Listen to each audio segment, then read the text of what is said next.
Après toi, il y a les arcs qui parlent de leur job. Ouais, Il y a des associations de patientes qui vont témoigner de leur rôle dans. Donc moi je dis pourquoi les des essais cliniques. Ouais. D'accord. Et il y a, Pourquoi il y a parce que... Mathilde qui va témoigner. Oui, c'est ça, parce que vous êtes des cobayes. On veut bien être des cobayes pour le bénéfice de la science. 25 ans, oui. J'ai la carte membre. On adore faire des trucs sur des cobayes. Moi, j'ai déjoué toutes les probabilités, les statistiques. Non Oh, beaucoup. On est d'accord. Ah, ouais, vous devez les jouer, du coup. D'abord, monsieur Delory parle en dernier, ensuite les arcs, et après je vous passe après je vous passe la parole. Et c'était bon pour le Top. pour la diffusion, je sais plus. Oui, je pense qu'Élise elle a tous les topos, ouais. Véronique elle a tous les topos.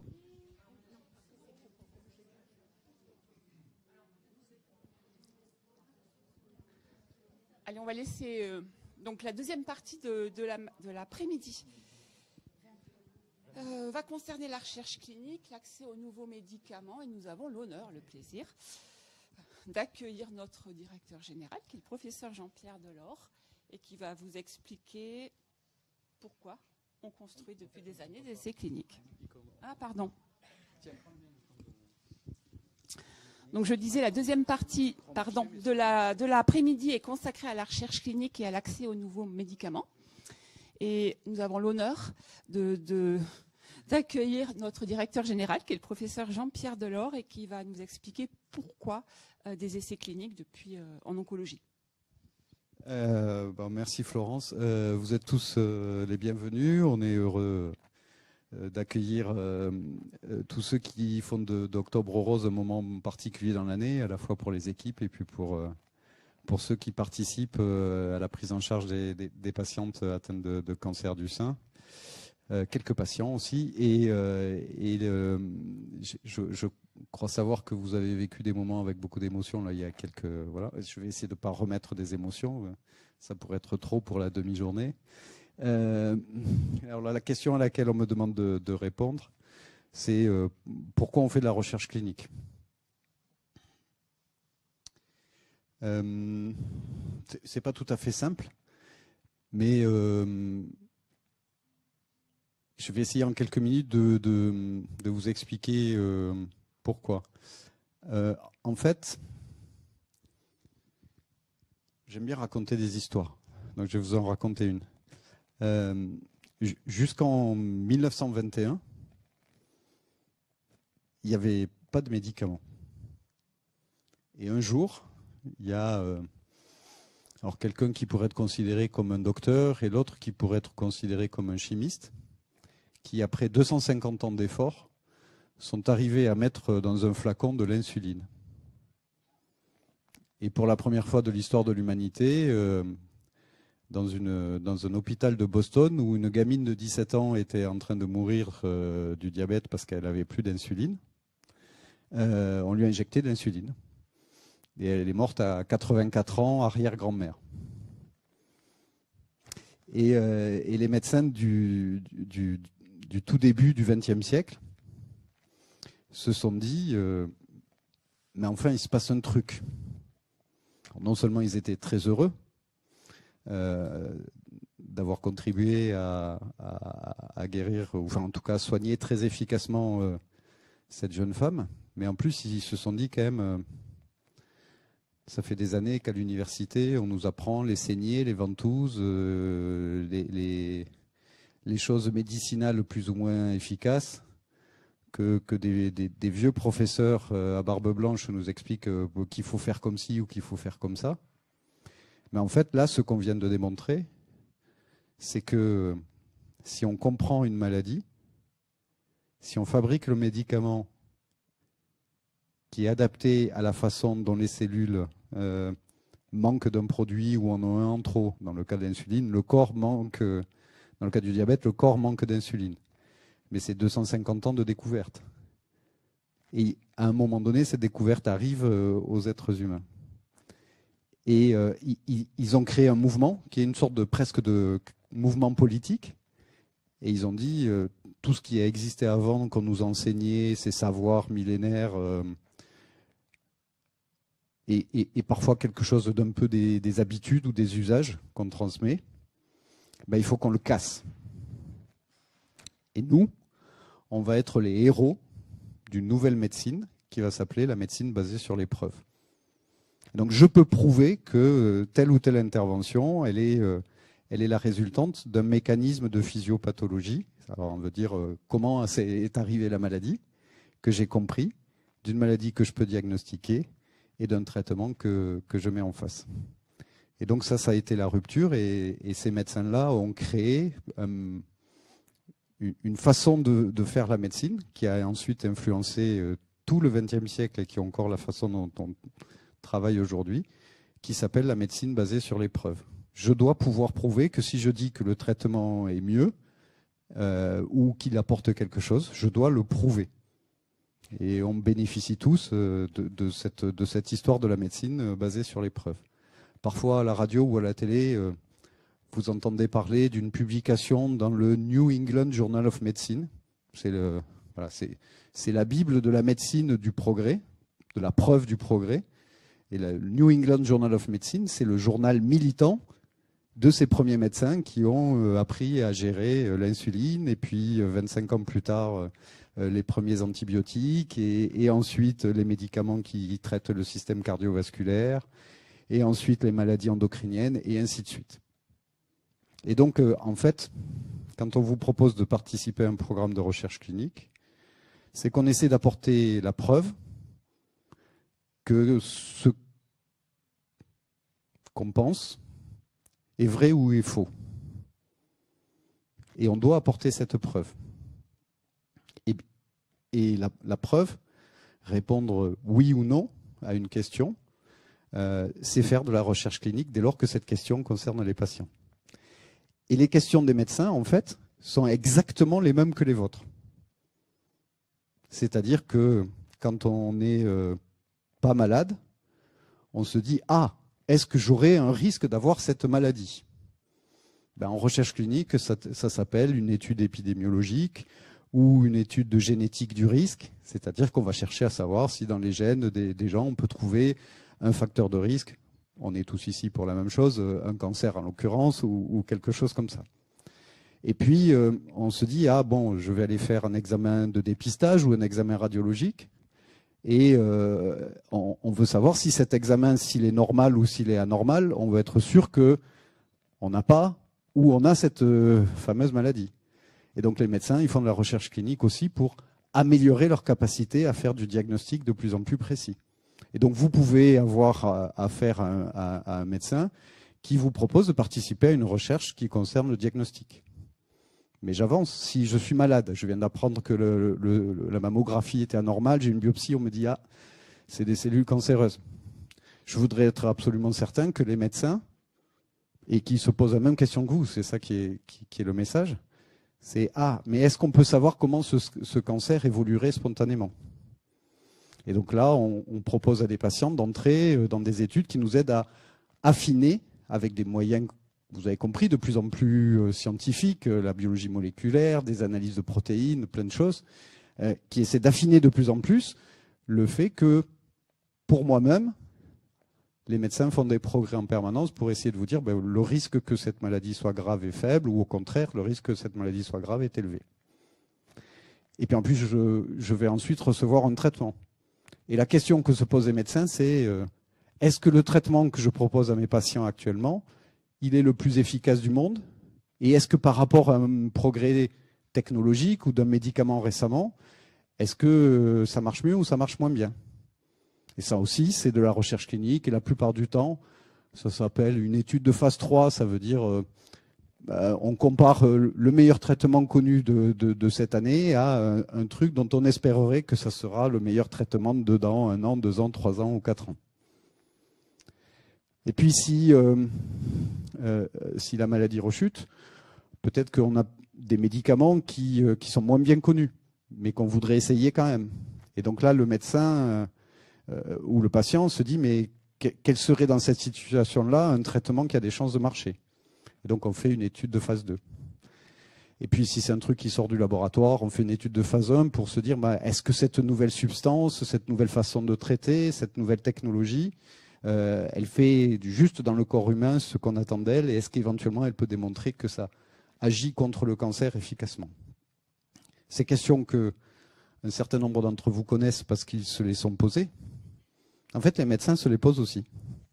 Sauf que nous on y répond par quelque chose qui s'appelle la médecine basée sur les preuves, et c'est pour ça qu'on est amené régulièrement à vous proposer de la recherche clinique. Alors on sait bien que quand on apprend une mauvaise nouvelle, le scanner est mauvais, la mammographie est inquiétante, l'échographie est comme ci ou comme ça, on adorerait tomber sur un médecin, qui est sympa, d'accord, mais surtout qui est compétent, d'accord, et qui a des certitudes à votre place. Parce que si lui, il a des certitudes, il va peut-être vous diminuer un peu la peur. En disant, voilà, le truc, c'est on fait comme ça. Et souvent ici, très souvent ici, presque dans les parcours d'un patient sur 4, ou parfois plus souvent encore, le médecin qui vous accueille, il vous dit, je sais ci, je sais ça. Et puis à un moment donné, il vous dit, mais je sais pas ça. Et est-ce que vous voulez bien m'aider à répondre à cette question? Et à ce moment-là, puisqu'il y a des lois qui encadrent maintenant la médecine basée sur les preuves, les lois de bioéthique, il vous donne un document, il vous explique. Ce document est censé contenir plein d'informations à la fois très nombreuses et censées être toutes très facilement compréhensibles. C'est plus ou moins réussi. Voilà.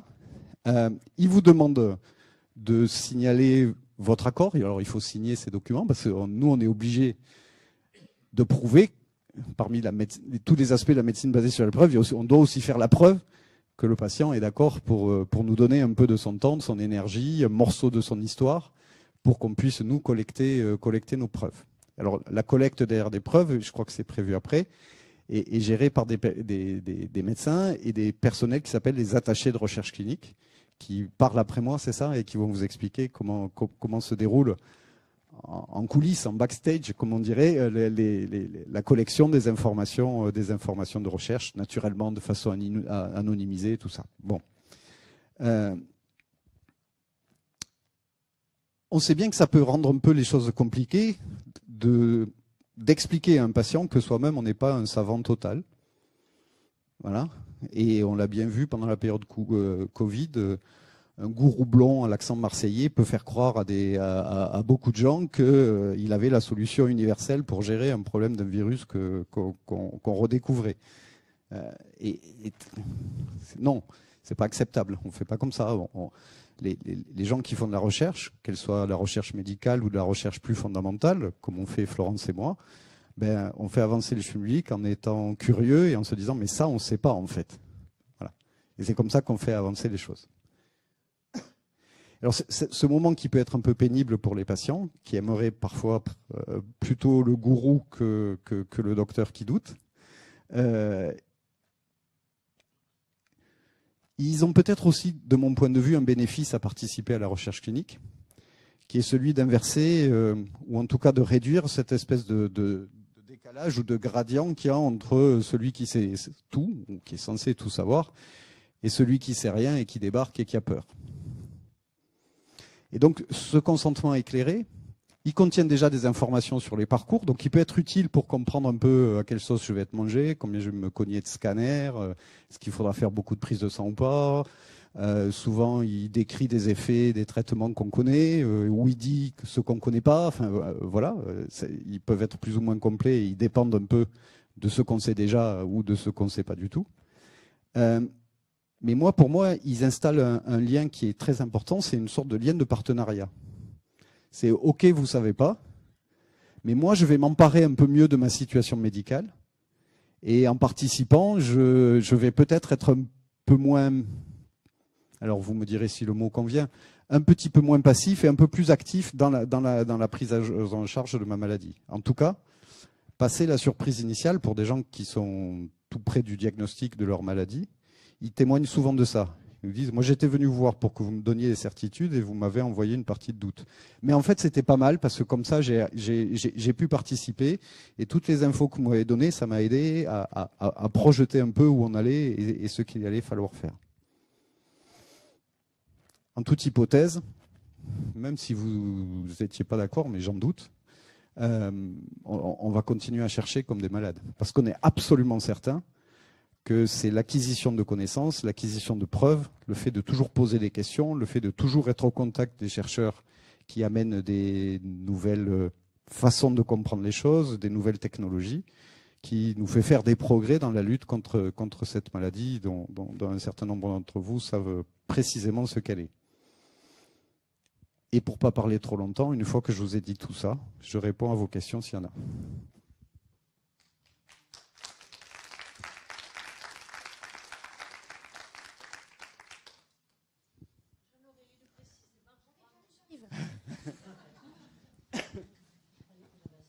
C'est pour une carte d'abonnement. Merci.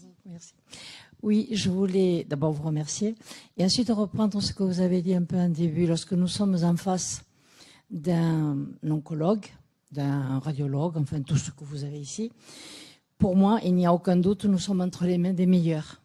Il n'y a aucun doute jamais là-dessus. Sauf que j'ai quand même un gros problème quant aux cours de psycho et d'humanité. Est-ce que vous en avez dispensé? Est-ce que vous comptez en dispenser pour rappeler à tous ces grands cerveaux qui nous soignent, et il faut les en remercier tous les jours, il faudrait qu'ils s'adressent à Claude, Monique, Jean-Pierre, qu'ils ne s'adressent pas à des métastases ou à des tumeurs, en regardant l'écran, en disant « oui, bon, faut que vous entendiez, gna gna gna gna, ouais, bon, ça va, je vais pas bien, mais parlez-moi à moi, regardez-moi dans les yeux, ne me dites pas « mais madame, à l'âge que vous avez avec les résultats, il y a 98% de chances que vous ayez un cancer. » Oui, bon, ça va. Est-ce que vous avez prévu un truc comme ça? Parce que c'est ce qui me désempare le plus à moi. Et je pense que nous sommes nombreux dans ces cas-là. Merci. Je le sais bien, vous savez.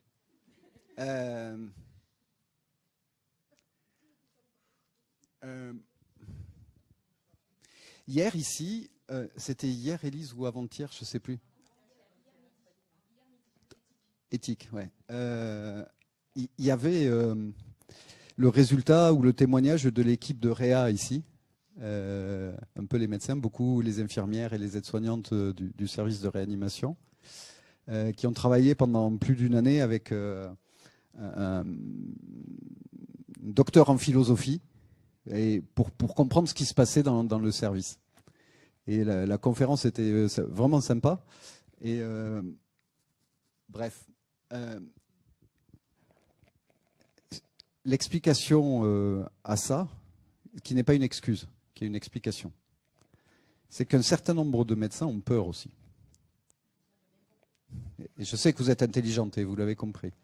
Et c'est pas une blague. Non, je dis pas ça pour. C'est que vous le voyez tout de suite. Et d'ailleurs, c'est amusant parce que vous les connaissez bien finalement, vos toubibs. Et parfois même, vous connaissez leurs limites. Et c'est sympa de voir qu'en fait, cette relation humaine, eh ben, parfois un peu frustrante. Parce que, voilà, elle est la plupart du temps basée sur la confiance. Il ne m'a pas dit les trucs comme je voulais, mais globalement, il ne m'a pas pris non plus pour une idiote. Ça peut arriver. Mais c'est quand même franchement... Enfin, je lis le courrier de tous les gens qui sont soignés ici quand ils en écrivent, et puis on regarde tous les... Vous savez, il y a partout, là, vous pouvez flasher des codes, donner des avis, des choses comme ça. Vous faites ou pas, c'est pas la question. Moi aussi.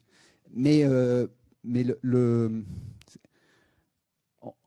dans l'immense majorité des cas, les patients témoignent du fait qu'ils ont confiance et que cette façon de fonctionner en partenariat était au rendez-vous de leurs attentes. Mais par contre, de temps en temps, on voudrait bien qu'ils redescendent un peu de son nuage avec ses interprétations de scanner, sa biologie moléculaire et ces trucs-là, et qui me reparle un peu comme quelqu'un que je suis, qui a une vie, des proches, qui va devoir répéter des trucs à sa famille, qui a peur parce que le résultat du scanner, voilà, comment je dois l'interpréter, qu'est-ce que je dois prévoir pour ma vie. Et de temps en temps, les médecins, ils sont un peu dans leur biologie moléculaire, leurs interprétations de prise de sang, d'IRM ou de que sais-je. Ben, vous avez raison. Est-ce qu'on les forme? La réponse est oui. Ça fait des années que Florence, tous les universitaires, enfin, mais pas que, on les amène dans nos consultations, les plus jeunes. On leur fait faire des exercices avec des comédiens pour apprendre comment on annonce des nouvelles. Parce qu'annoncer des bonnes nouvelles, hein, si le mec ne vous regarde pas, il n'y a pas de problème. Hein, on est d'accord. Hein, du moment que la nouvelle est bonne, on s'en moque. Mais la mauvaise, voilà. Donc il n'y a pas forcément une bonne façon d'annoncer les mauvaises nouvelles, mais il y a certainement plein de mauvaises façons d'annoncer les mauvaises nouvelles. Et celles-là, il faut les éviter. Alors je prends votre témoignage, on n'est pas parfait. Et écoutez mon témoignage à moi, on essaie de faire de mieux en mieux. Voilà. Ouais. Mais on peut vous prendre comme actrice aussi. Hein? Il y a peut-être un truc, Flo. Pour les ateliers d'annonce. Hein, ouais, on peut vous solliciter si vous êtes d'accord. Ouais. Moi, je voudrais rajouter un petit mot. C'est dommage que vous n'ayez pas eu de chance, parce que moi, je n'ai pas connu ce que vous avez connu. J'ai au contraire connu une humanité, une sensibilité, une écoute. Franchement, je n'ai jamais été un numéro, ni un métastase. J'ai toujours été un être humain. J'ai été suivie par le docteur Dalenc depuis 16 ans. Et franchement, je n'ai pas connu ce que vous avez connu. C'est vrai, non mais il est temps qu'elle vous abandonne un peu. Hein. Non, mais c'est vrai. Oui, mais on sait qu'on peut le rencontrer, c'est certain. Mais moi, j'étais à Claudius Regaud et vous aviez peur que l'humanité ne soit pas maintenue dans un environnement plus grand. Je peux vous certifier qu'il a été maintenu. Oh, c'est gentil. Oui. D'autres questions sur la recherche clinique? Oui.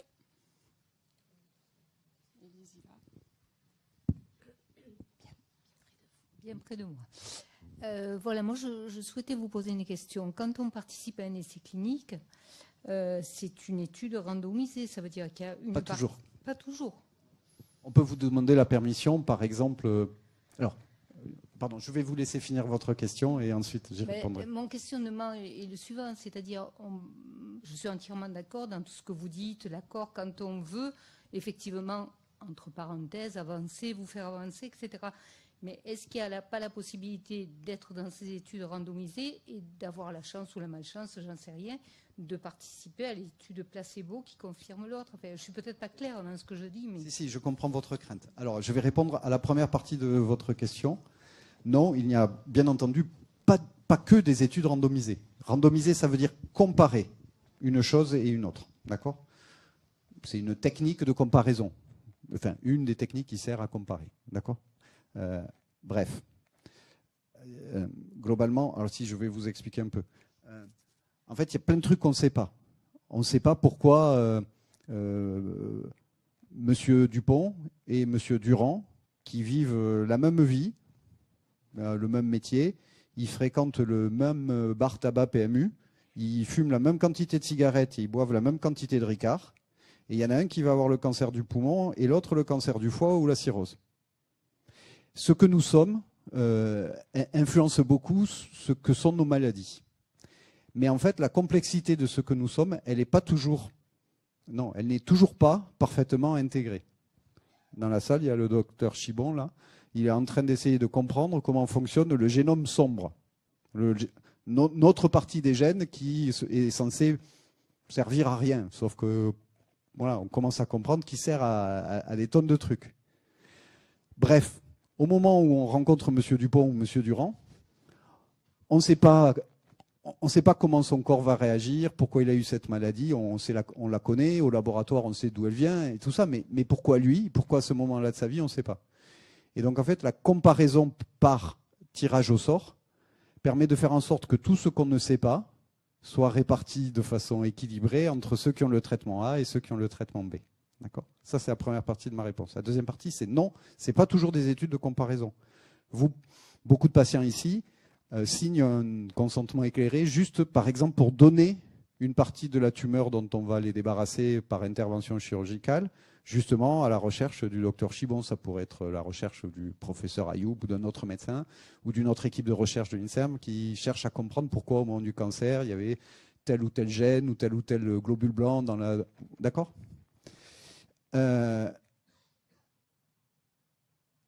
Et enfin, placebo. Honnêtement, il n'y en a pas. Le placebo, c'est fait pour chercher l'effet placebo. Qu'est-ce que c'est que l'effet placebo? C'est je suis convaincant, vous avez mal à la tête, je vous donne un comprimé qui est censé enlever le mal à la tête, et la façon dont je vais vous le donner et la façon dont vous allez recevoir l'information peut vous soulager pour 20%, enfin soulage 20% des êtres humains qui ont mal à la tête. D'accord ? Donc le placebo, c'est quelque chose dont les médecins ont besoin d'un point de vue méthodologique pour mettre au point ce qui soulage les symptômes. Nous, on essaie de soulager les symptômes des patients ici, mais nos recherches sont à 99% des recherches qui visent à modifier la façon dont évolue le cancer, soit pour le faire disparaître, soit pour le bloquer, soit pour renforcer le système immunitaire, blabla. On n'a pas besoin du placebo. On a besoin, quand on fait des études de comparaison, de comparer un traitement actif à un traitement qu'on espère être plus actif.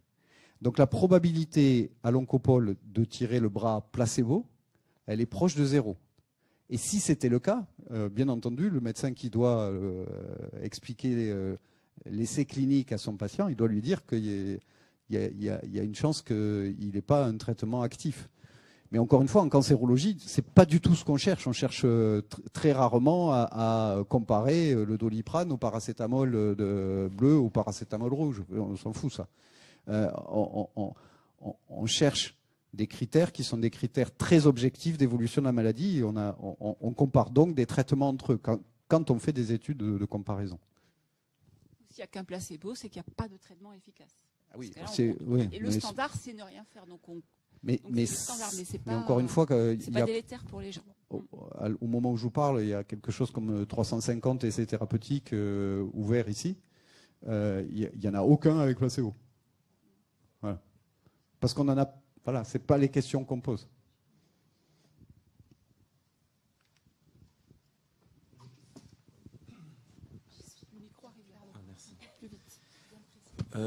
Les questions que vous vous posez dans d'autres pays européens, on se les pose de manière pas identique, mais on se pose peut-être les mêmes questions. Et qu'en est-il de ce maillage entre les chercheurs européens ou peut-être outre-Atlantique? En fait, il y a beaucoup... si on est dans Octobre Rose et dans les journées cancer du sein, une partie importante des recherches que l'équipe auxquelles participe l'équipe de Florence sont des études internationales. C'est-à-dire qu'il y a des réseaux de médecins experts de certaines maladies qui sont des réseaux nationaux, connectés à des réseaux européens, connectés à des réseaux nord-américains. Il y a des congrès, et puis maintenant il y a des mails, des réunions virtuelles et tout ça. Et il y a régulièrement des réunions de ces gens-là qui font l'état de leurs connaissances, de ce qu'ils pensent être le mieux, et qui posent la question d'après, comment on fait pour améliorer la prochaine chose. Donc il y a beaucoup de recherches cliniques ici qui sont des recherches cliniques internationales. Alors bien entendu, le consentement éclairé est en français, toute la machinerie de l'étude est dans notre langue, mais en fait, au même moment dans le monde, toutes les, disons, femmes qui ont cette forme de cancer particulière, qui ont cette mutation sur tel ou tel gène ou telle protéine qui fonctionne anormalement, et qui ont déjà reçu ce traitement-là, mais ce traitement, il n'a pas suffi. Eh ben, les médecins américains, les Allemands, les Anglais qui ont accepté de participer à l'étude parce qu'ils pensent, comme nous, que c'est la bonne question à poser, ils le proposent à leurs patientes. En l'occurrence, on parle des femmes. Donc, en plus, même si on était contre, si on était contre, on serait stupide. Stupide, ça veut dire jouer à un jeu où tout le monde perd. ça fait des années que Florence, vous l'avez entendu parler, ou d'autres d'entre nous, on vous explique qu'on essaie de comprendre de mieux en mieux comment le cancer de chaque personne est survenu. Donc ça nous amène de plus en plus souvent à chercher pour chaque individu les mutations du cancer. Est-ce que c'est plutôt la mutation de ce gène-là ou plutôt de ce gène-là qui a donné cette maladie, ce qui peut avoir un impact en termes de pronostic global, ce dont je parlais tout à l'heure, c'est est-ce que cette maladie est plus ou moins risquée en fonction de ces anomalies moléculaires. Et puis aussi, ça peut donner des idées de traitements qui ciblent ces anomalies. Vous avez forcément entendu parler des traitements ciblés ou des traitements individualisés. Mais en faisant des progrès dans ce domaine-là, quand Flo et moi on a appris la médecine, des formes de cancer du sein, il n'y en avait que 2. Et maintenant, des formes de cancer du sein, mécaniquement, qu'est-ce que ça veut dire? Ça veut dire que pour qu'on puisse poser les bonnes questions, il faut traiter des patientes qui sont comparables, y compris sur le mécanisme moléculaire de survenue de leur maladie. Et donc ça veut dire que si vous avez 100 femmes qui ont un cancer du sein, s'il n'y avait que 2 formes, alors je vais dire des bêtises, mais il y en avait 50 d'une forme et 50 de l'autre. Maintenant, vous avez des groupes de femmes de 3, 4, 5 sur 100 qui ont cette forme de cancer. Donc vous êtes obligé de travailler avec vos collègues dans le monde entier si vous voulez traiter suffisamment de femmes pour répondre le plus rapidement possible à la question que vous venez de poser. Donc c'est obligé. Encore quelques questions ou pas pour le professeur Delors ou pas? Au début de la maladie, on nous propose effectivement à nos patientes qu'on prenne des prélèvements pour voir s'il y a un aspect génétique. Donc, voilà. Et je regrette, parce que jusqu'à maintenant, ça fait quand même 25 ans, ça remonte à loin, mais on n'a pas une vision, nous, en tant que patients, sur les résultats de ces... Voilà. Vos résultats, vous, des résultats non, de la recherche. De la recherche, ça donne. Ah ben on pourrait faire, une thématique sur les progrès de l'oncogénétique. Donc l'oncogénétique, dans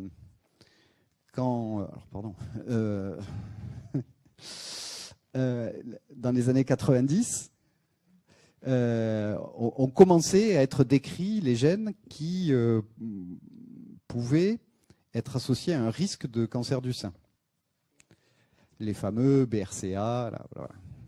Et maintenant, quand on cherche un risque de cancer du sein, on cherche non seulement les gènes de la famille BRCA, on a maintenant décrit toutes les mutations de ces 2 différents gènes, plus 10 autres gènes.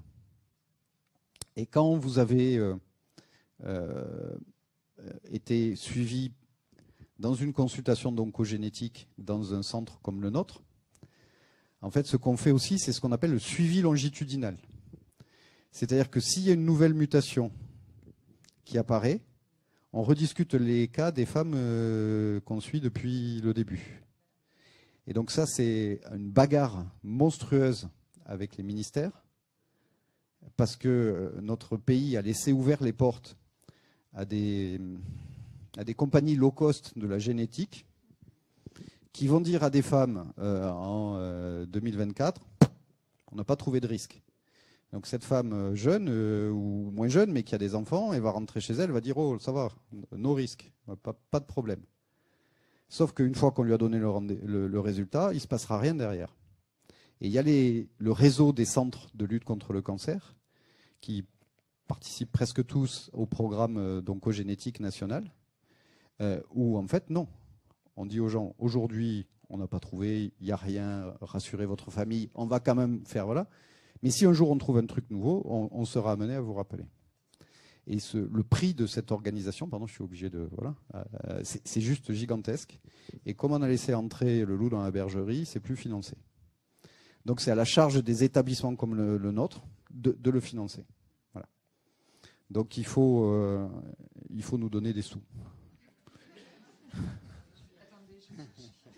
Non, mais beaucoup, pas un truc qui ne tient pas dans la poche, un truc qui est un gros. Hein.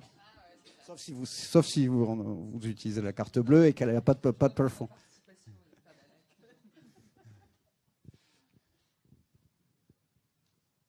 D'autres questions? Non. Moi, j'ai répondu. Il n'a pas sur le net, Élise? Je vais regarder. Non. Oui, je voudrais demander les tissus tumoraux s'ils sont effectivement conservés 30 ans, comme ça nous avait été plus ou moins dit, ou comment ça se passe? Ils sont dans un stockage quelque part au sein de votre établissement? C'est une obligation légale des hôpitaux que de garder dans la paraffine, à chaque fois que ça a été possible, un prélèvement de la tumeur initiale du patient. Ouais. 30 ans. Mais 30 ans est conservé dans la paraffine. C'est obligatoire, donc la réponse est oui. Après, la question c'est, est-ce que cette paraffine permet de refaire toutes les analyses 30 ans après? La réponse est non. Parce qu'il faut que vous compreniez que pour mettre un tissu dans la paraffine, il faut le momifier. Donc pour le momifier, il faut d'abord le sécher. Donc en fait, il faut enlever toute l'eau. Donc on met la tumeur dans un tampon qui globalement contient plutôt de l'alcool, pour simplifier, d'accord? Et l'alcool enlève l'eau. Vous savez, quand vous buvez trop d'alcool, il enlève l'eau de votre corps, vous êtes déshydraté, vous avez très mal à la tête le lendemain. Ouais, la propriété chimique des molécules d'alcool, c'est de prendre l'eau. Donc on enlève l'eau et ensuite on le met dans on inclut la tumeur dans ce qu'on appelle de la paraffine. Donc la paraffine, ça vient du latin parum affinis, qui n'a pas d'affinité. Donc la paraffine, c'est une substance chimique qui n'interagit avec rien. Elle n'interagit pas avec l'oxygène, elle n'interagit pas avec l'eau, elle n'interagit pas avec l'air. Et donc chimiquement, elle est inattaquable, elle dure très longtemps. D'accord? Et alors, il y a un deuxième avantage, cette paraffine, c'est qu'elle est assez molle pour être réchauffée et transformée en liquide, et assez dure, quand on la refroidit, pour être coupée. Et quand vous la coupez en petites tranches qui font de l'ordre du 10e de millimètre, si vous mettez une lumière de l'autre côté et un microscope en face, eh bien vous voyez ce qu'il y a dedans. Donc la paraffine, ça permet de faire des analyses au microscope de façon très facile et pendant longtemps. Par contre, l'ARN messager, l'ADN, les protéines, elles souffrent de la méthode de conservation dans la paraffine. Donc ce qui a été conservé il y a 30 ans ne peut pas forcément servir à des analyses plus modernes, disons. Voilà. Ça va, j'ai bien répondu à la question, Flo? Très bien. Je vous abandonne. Vous n'avez plus de questions. J'ai répondu à toutes les questions. Hein. Ah, c'est gentil.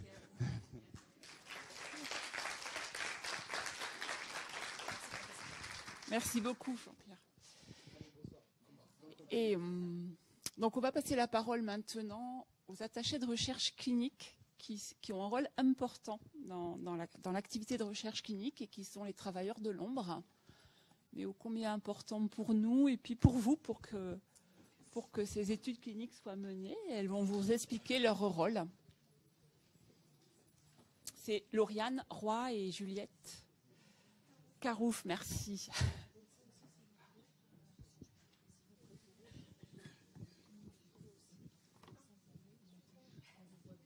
Et ensuite, on laissera la parole à deux associations de patientes qui vont expliquer leur rôle dans l'accès aux nouveaux médicaments et aux essais cliniques. Et puis à une patiente, Mathilde, je ne la vois pas, Mathilde Delay, qui va témoigner de sa participation à une étude clinique.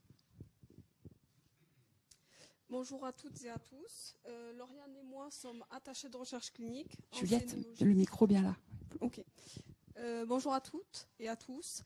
Lauriane et moi sommes attachés de recherche clinique en scénologie. Le professeur Daleng nous a sollicité pour vous expliquer l'organisation de la recherche clinique ainsi que le rôle des attachés de recherche clinique. La recherche clinique à l'Oncopole Claudius Regaud, c'est environ 250 essais cliniques actifs, tout organe confondu par an, incluant à peu près 1000 patients. Dans ces 250 essais, on retrouve à peu près 150 essais dits de phase précoce ou phase 1, qui sont des essais qui peuvent correspondre soit à une première administration du médicament chez l'homme ou à une nouvelle combinaison, par exemple. Et il y a à peu près 100 essais dits autres phases qui correspondent à des essais de phase 2 à des essais de phase 4, qui sont des essais de plus grande échelle avec un plus grand nombre de patients. Si on regarde plus particulièrement dans le cancer du sein, en 2023, 136 patients ont été inclus pour 32 essais cliniques actifs. Et actuellement, il y a 25 essais ouverts aux inclusions, enfin au recrutement, et 43 essais qui sont fermés au recrutement, mais où il y a toujours des patients en traitement ou en suivi. Il y a aussi à peu près 7 essais qui sont en attente d'ouverture et qui ouvriront à peu près d'ici fin 2024, début 2025. L'Oncopole a des services spécifiques dédiés pour la recherche clinique, comme l'hôpital de jour, HDJ2A, le service d'hospitalisation complète d'Onco2A, le bureau des essais cliniques, où travaillent les attachés de recherche clinique, la pharmacie, qui est un service spécifique pour les essais cliniques, mais tous les services de l'Oncopole sont impliqués aussi dans les essais, comme la consultation générale, la radiothérapie, la chirurgie, le service d'imagerie, les soins de support, etc. Alors, un essai clinique à l'Oncopole commence par une consultation médicale où le médecin, donc, qui peut être un oncologue, radiothérapeute ou chirurgien, présente l'essai au patient, accompagné d'une note d'information et d'un formulaire de consentement. Si le patient accepte de participer à l'essai, il signe le formulaire de consentement et commence alors une phase de sélection. On va vérifier si le patient respecte les critères qui sont demandés dans le protocole pour pouvoir être inclus dans l'essai clinique. Si le patient est inclus, il recevra le traitement défini par le protocole et selon le type d'essai clinique, il peut y avoir une étape de randomisation. Donc c'est un tirage au sort, c'est où on attribue au hasard un traitement qui est un des traitements qui est dans le protocole au patient. Il est possible qu'il y ait un arrêt de traitement et le patient restera quand même suivi plusieurs années. Donc toutes les étapes que je viens de décrire sont régies par un processus réglementé. Un essai clinique est basé sur un protocole.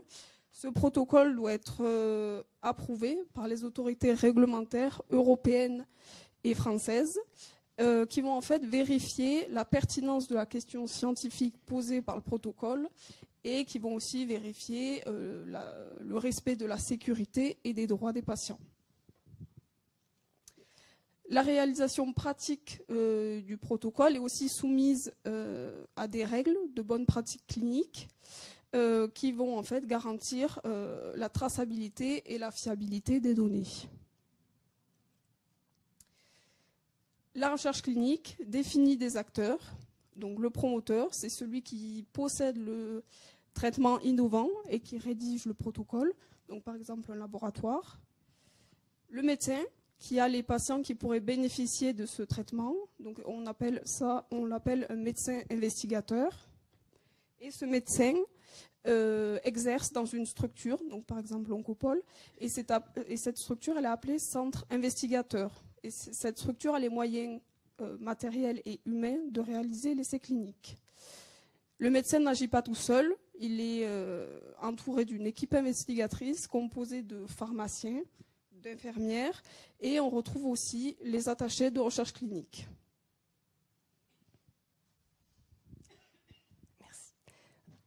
Je m'excuse d'avance, j'ai une extinction de voix, donc n'hésitez pas à me dire si vous ne comprenez pas quand je parle. Vous m'entendez? Donc, les attachés de recherche clinique, on est donc en lien avec l'équipe médicale pour superviser les inclusions et le suivi des patients dans les essais, une fois qu'ils sont inclus.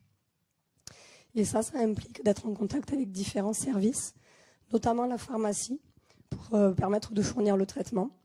On est aussi en lien avec les services de soins pour programmer tous les rendez-vous et pour l'administration du traitement, entre autres.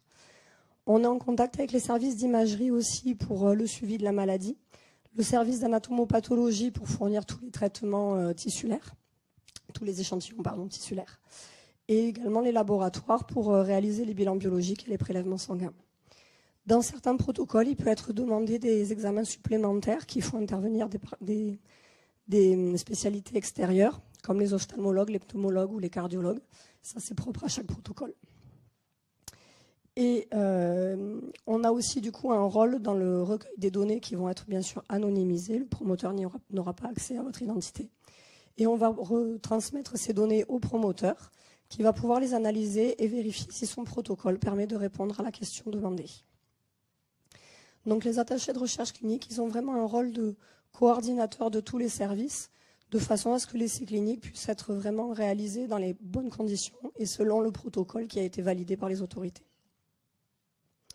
Donc plus concrètement, en lien avec l'équipe investigatrice, on va d'abord vérifier que les patients ont bien signé le consentement avant de participer à l'essai. Une fois que le consentement est signé, on va vérifier que le patient est bien éligible, donc qu'il respecte bien tous les critères qui sont demandés par le protocole pour pouvoir participer. Et une fois qu'il respecte ces critères, il est inclus dans le protocole et il peut effectivement y avoir une phase de randomisation ou de tirage au sort, si c'est demandé par le protocole. Une fois le patient inclus, on va participer à la planification des examens, donc les consultations médicales, les consultations d'imagerie, organiser tous les prélèvements sanguins ou tissulaires qui sont demandés. Et pendant le traitement et le suivi, si le médecin ou l'équipe médicale a un questionnement par rapport à des directives du protocole, on sera là pour y répondre, notamment en cas de décalage de traitement par exemple, ou en cas de survenue d'événements indésirables, ou si le patient a besoin d'un traitement en plus de son traitement à l'essai, on va vérifier si c'est bien autorisé par le protocole. Dans notre aspect en lien avec le promoteur, on va avoir un rôle plutôt dans la gestion administrative de l'essai. Donc on va vérifier qu'on utilise bien les dernières versions de protocole et de consentement et de tous les autres documents qui vont nous être fournis par le promoteur. On va vérifier qu'on a bien les autorisations pour appliquer ces documents dans le centre. Et on va s'assurer que toutes les personnes qui sont impliquées dans la réalisation de ce protocole et qui interviennent dans le protocole sont bien formées à ce protocole et ont bien les qualifications requises. Une grosse partie de notre travail aussi, c'est de clarifier les exigences du protocole, qui peut aller jusqu'à 300 pages. Donc on va en faire un résumé qui va être disponible pour l'ensemble du personnel. Et on va aussi en tirer des fiches support qu'on va pouvoir donner aux médecins et aux infirmières et qui vont les aider à savoir quelles sont les informations qui vont être nécessaires de recueillir et qui vont nous être nécessaires, qu'on va pouvoir ensuite donner aux promoteurs via un logiciel spécifique. On va aussi, du coup, dans ces cas-là, s'intéresser à vos antécédents avant le début de la maladie. Donc, pour terminer, à l'Oncopole, le service des essais cliniques, donc c'est au bureau des essais cliniques, on a une responsable qui a en charge une quarantaine de personnes, une quarantaine d'arcs.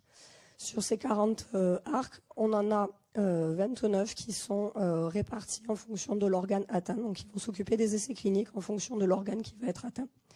Nous, en scénologie, on est 5 arcs. Donc, il y a Marine, Manon, Aude, Juliette et moi-même qui sont là.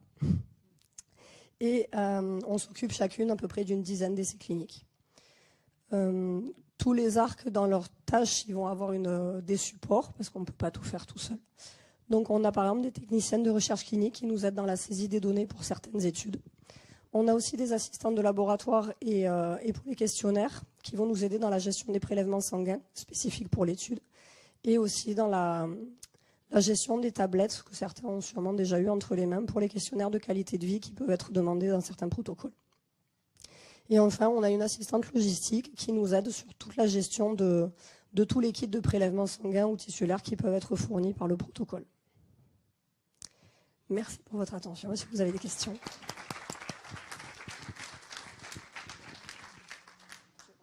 Merci Juliette et Lauriane. Vous avez des questions pour elle ? Connaissez-vous ce métier d'attaché de recherche clinique avant ? Ben voilà. Et c'est indispensable. S'il vous plaît. Oui. Bonjour, merci beaucoup. Juste une question bête, entre guillemets, c'est quoi la formation pour être attaché de recherche? Reconversion? Oh non, j'en suis absolument, Madame Daleng, ça suffit. Il y a plusieurs voies possibles. Par exemple, moi j'ai fait un master en recherche clinique directement. Et après, par exemple, Lauriane, elle a eu un doctorat et elle a voulu se réorienter. Et en fait, il y a des formations qui sont spécifiques pour ce métier. Des infirmières peuvent le faire aussi avec cette formation. Je n'ai pas posé la question comme ça sans savoir que vous étiez infirmière. Hein.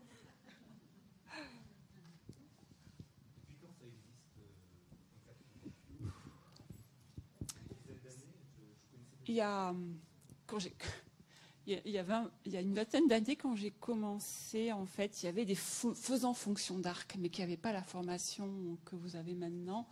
Je dirais qu'il y a 10-15 ans.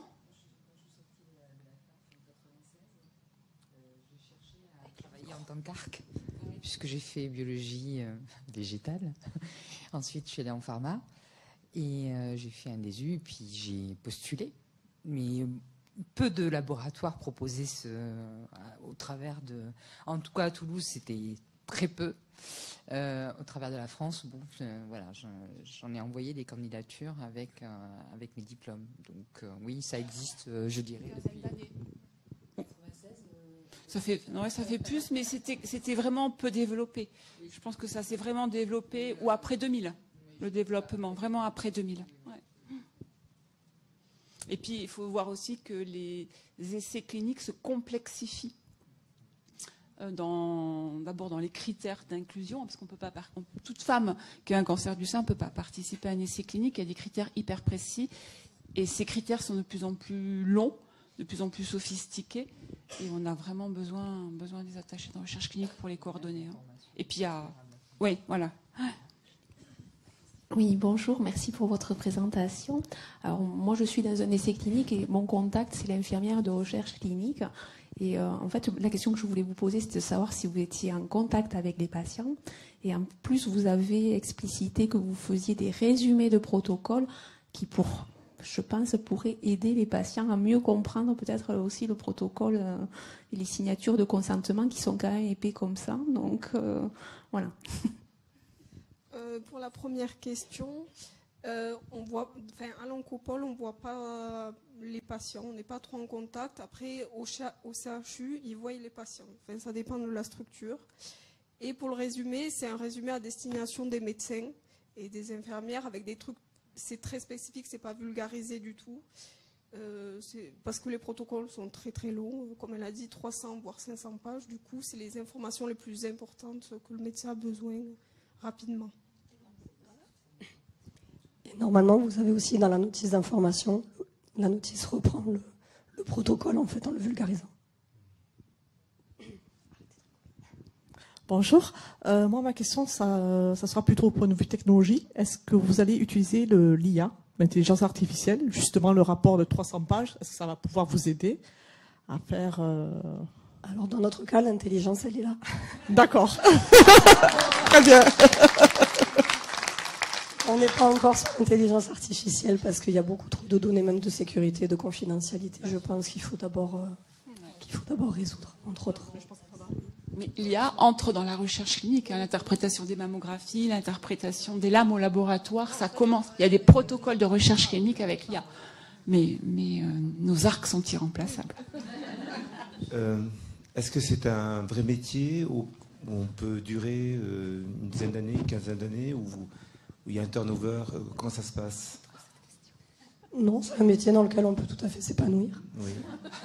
Il y a des évolutions aussi où on commence arc junior avec juste quelques essais, après on prend plus d'essais. On peut diriger des équipes aussi, et après être plus dans la gestion de... Parce que là, ce qu'on vous présente, nous, c'est une fois que le protocole a été accepté par le centre, et on a dit, d'accord, on va faire l'essai dans notre centre. Nous, on intervient à ce moment-là, mais ce que je ne vous ai pas présenté dans l'équipe, c'est qu'il y en a beaucoup qui interviennent en amont pour faire le choix justement de quel protocole va être impliqué. Donc ça aussi, c'est une évolution qu'on peut avoir. Oui, d'accord. Mais il n'y a pas beaucoup de garçons, a priori. Et il y en a aussi. Si, dans l'équipe, dans la team rose, mais il y a que des femmes, mais il y a des hommes ARC. Ouais. Une petite question subsidiaire. Parce que ma voisine, elle a un peu peur de poser la question. Non, mais dans toute votre carrière, je ne sais pas depuis quand vous êtes ARC, et le nombre d'essais que vous avez eu à suivre, est-ce que vous avez une vision optimiste de ce qu'apportent ces essais cliniques aux patients? Alors moi, je ne suis pas ARC depuis très longtemps, mais ce qui est bien, c'est qu'on a quand même régulièrement des retours avec les congrès, par exemple, où du coup, les médecins nous font des retours sur les résultats des essais qui sont plus anciens. Et heureusement, ça fonctionne. La plupart du temps, ça fonctionne, donc c'est toujours positif. Mais c'est vrai que beaucoup d'études cliniques de ces dernières années auxquelles on a participé, qui sont devenus les traitements de référence maintenant. Je pense à l'immunothérapie pour les triples négatifs, l'augmentation. Mercredi, le docteur Hung nous a parlé de thérapie ciblée associée à l'hormonothérapie. C'est des essais cliniques auxquels on a participé. Enfin, beaucoup d'exemples. Hein. Parfois, on ne fait pas mieux avec le nouveau médicament. On ne fait pas pire, mais on ne fait pas mieux. Mais parfois, on gagne et ça devient... On fait un progrès. Hein. Significatif. Comme le temps passe, on va peut-être... Oui. La durée des essais cliniques. Alors, ça va dépendre du type de cancer, mais dans la sénologie, dans le cancer du sein, les essais peuvent aller jusqu'à, en tout cas sur les phases de suivi, on peut aller jusqu'à une dizaine d'années. Et c'est plutôt positif. Ça veut dire qu'on doit vous suivre pendant 10 ans. C'est quand même bien. Après, il y a des essais cliniques où on peut juste vous faire une prise de sang pour rechercher quelque chose dans le sang. C'est un essai clinique, c'est juste une prise de sang et puis il n'y a rien. Hein, c'est vraiment très variable. Après, il nous reste à écouter donc le témoignage de Mathilde et puis à écouter aussi la vidéo des triplettes et puis mon réseau cancer du sein. Peut-être on écoute Mathilde et puis après on passe aux associations, ça va ?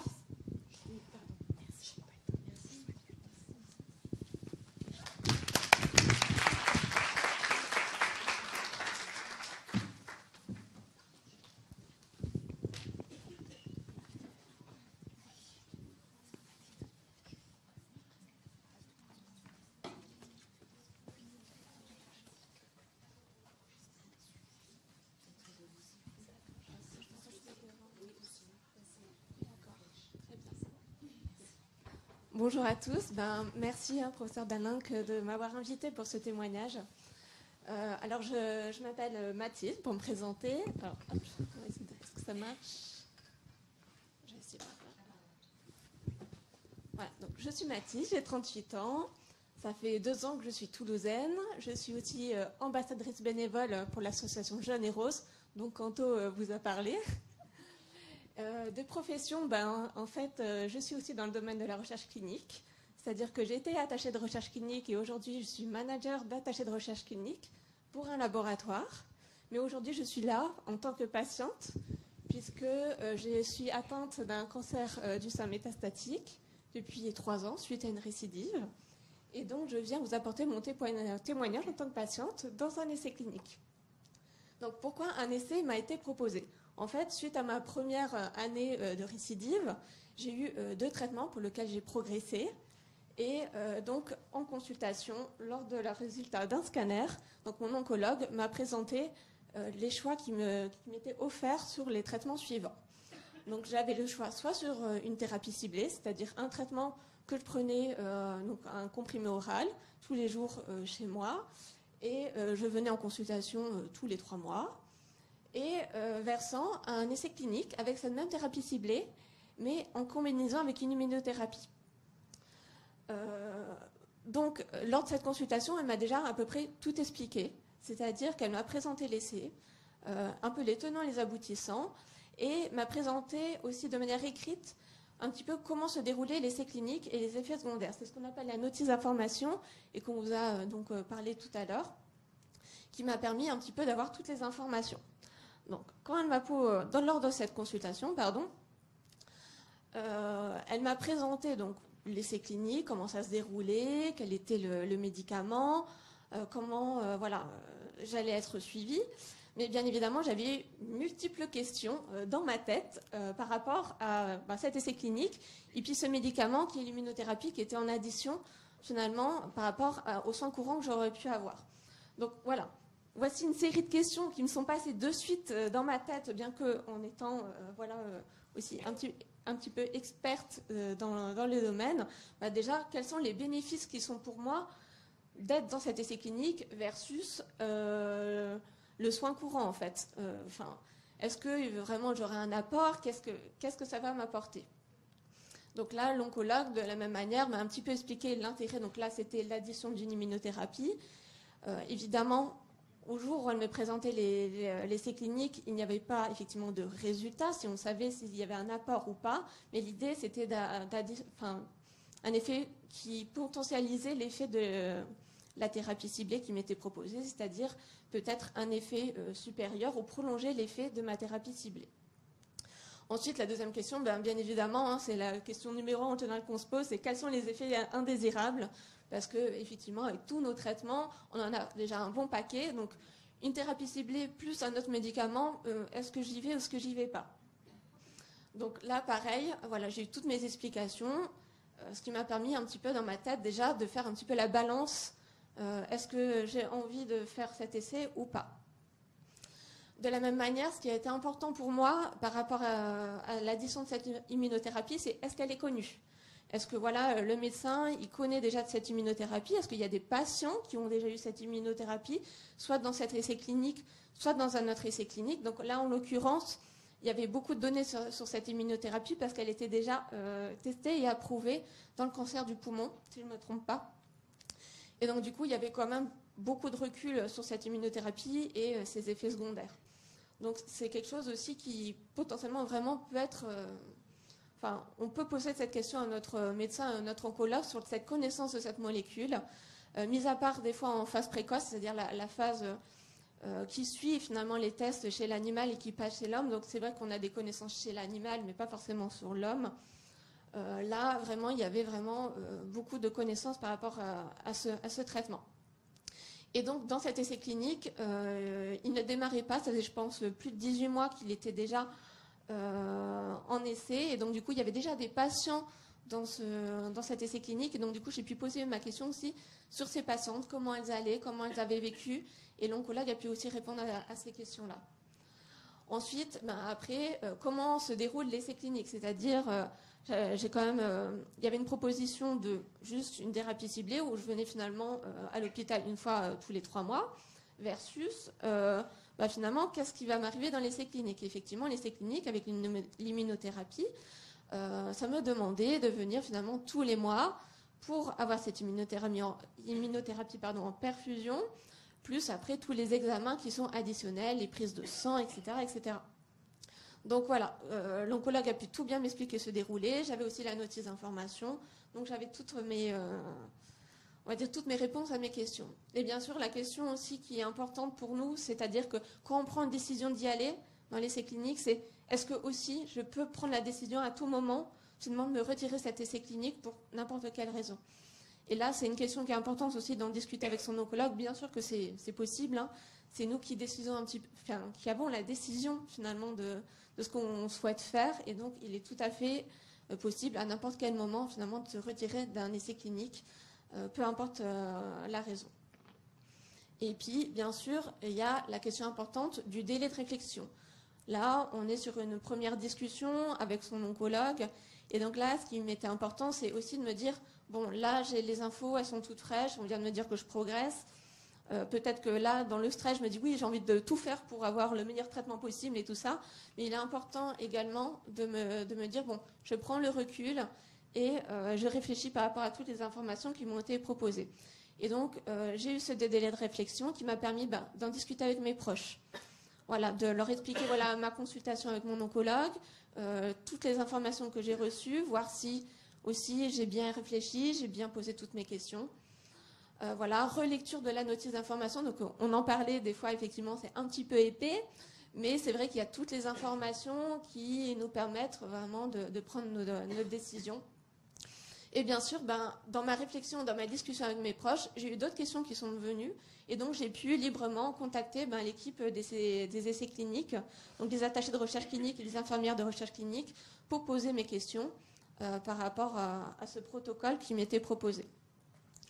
Alors, j'y suis allée. Donc, j'ai participé à cet essai clinique. Alors, pourquoi vraiment j'y suis allée, parmi tout ce que je viens de vous présenter?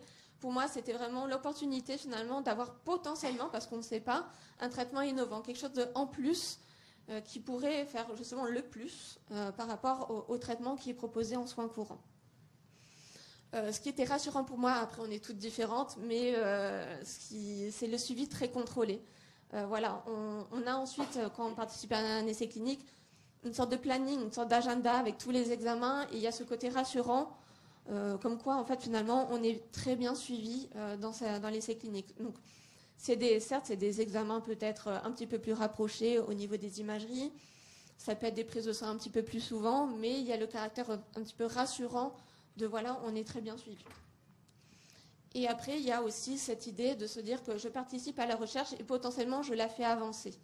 Parce que depuis que j'ai récidivé, j'ai bénéficié de traitements qui, 5 ans auparavant, quand j'ai eu mon premier cancer, n'existaient pas, n'étaient pas sur le marché en tout cas, étaient en essai clinique. Et je me dis que c'est grâce à des patients ou des patientes qui ont participé à des essais cliniques qui m'ont permis finalement d'avoir ces traitements-là. Et peut-être aujourd'hui, à mon tour, voilà, je voulais participer un petit peu à cette avancée de la recherche. Et puis, quand je vous ai dit ce qui était important pour moi, au cas où j'avais envie de changer d'avis, il n'y avait pas de problème. Voilà, l'équipe médicale pouvait me suivre.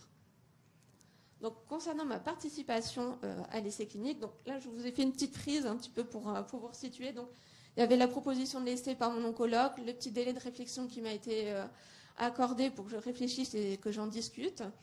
J'ai donné mon accord de participation et donc ensuite, l'équipe de recherche clinique a pris le relais. Donc, les attachés de recherche clinique ensuite m'ont fait donc une petite programmation de mes rendez-vous avec l'équipe d'investigation. Donc, j'ai une première visite auprès de mon oncologue et des infirmières pour vérifier ce qu'on appelle l'éligibilité, dont on vous a présenté tout à l'heure. Donc là, concrètement, ce qui se passait, c'est qu'on m'a fait une prise de sang pour vérifier si voilà, tout était dans la norme, en tout cas requis par rapport au protocole. L'imagerie, je n'ai pas eu besoin de refaire, puisque j'en avais eu une récente qui, voilà, selon le protocole, me permettait de rentrer sans en faire une. Et puis après, bien sûr, des examens médicaux que l'on fait traditionnellement, voilà, des examens cliniques, etc., etc. Donc tout ce qu'on connaît habituellement. Et puis ensuite, une fois que mon éligibilité a été confirmée par mon oncologue, j'ai été donc du coup à mon deuxième rendez-vous où j'ai pu du coup avoir l'administration de mes premiers traitements. Et donc finalement, ce jour 1 pour moi de première administration au traitement, elle s'est passée où j'ai encore eu des informations de confirmation par l'équipe médicale sur le traitement, encore des explications, encore des questions où j'ai pu encore échanger. Et alors, j'étais pas suivie à l'Oncopole à l'époque, j'étais à Paris. J'ai même la pharmacienne qui est venue m'expliquer en fait toutes les informations sur tous les traitements que j'avais. Donc en l'occurrence, c'était une thérapie ciblée avec de l'hormonothérapie et puis après l'immunothérapie. Donc voilà, ce qui était on va dire confortant pour moi, c'est qu'on avait une équipe investigatrice qui connaît, certes c'est un produit ou un essai clinique qui n'est peut-être pas quelque chose en soins courants, mais ils savent ce qu'ils font, ils connaissent le produit, ils savent comment ça se déroule, tout est cadré et c'est, comme je vous disais, très rassurant. Et puis ça n'empêche pas que comme dans notre suivi courant, voilà, c'est quelque chose de très humain, c'est pas parce qu'on est dans un protocole que voilà, on est dans une case et un pion et on suit ce qu'on nous dit. C'est aussi quelque chose de très humain et c'était vraiment très appréciable d'être dans cette équipe médicale. Voilà. Donc au fur et à mesure, voilà, j'ai fait tous les mois, j'étais convoquée, bien suivie par l'équipe avec mon petit planning, voilà, par rapport à ça. Donc voilà pour mon témoignage. Je ne